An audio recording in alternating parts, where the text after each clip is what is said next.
Napakaswerte mong nilalang sa buong mundo kung may lola kang kagaya nito na parang jack of all trades na.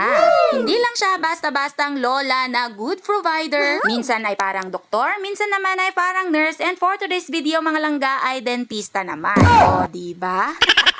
And as you can see mga langga ay magpapabunot ng baby tooth si Aling Maliit sa kanyang minamahal na lola. Char! Pero kidding aside mga langga, maliban sa dentista nila Aling Maliit ay sa kanya talaga sila nagpapabunot.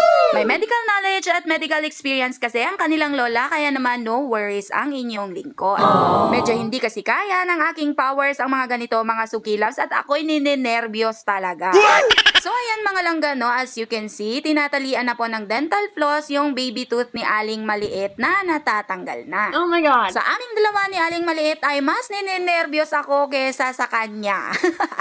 Medyo natagalan pa nga ang pagtali sa kanyang ngipin dahil napakaliit ng mga ngipin ni Aling Maliit. Yes. At eto na nga mga langga, wala nang patumpik-tumpik pa at binunot na ng kanyang lola ang kanyang ngipin. Hangang-hanga nga ako sa katapangan ni Aling Maliit dahil hindi man lang siya umaray pagkabunot ng kanyang ngipin. Takang-taka nga ako sa ngipin ni Aling Maliit dahil upon check mga langga ay wala naman itong sira. Pero no worries mga langga dahil alam ko naman na tutubo pa naman ang mga ngipin ni Aling Maliit. Hanggang dito na lamang po ang ating video for today's mga langga, and see you on my next videos. Thank you so much for watching mga langga, and God bless us all. Bye!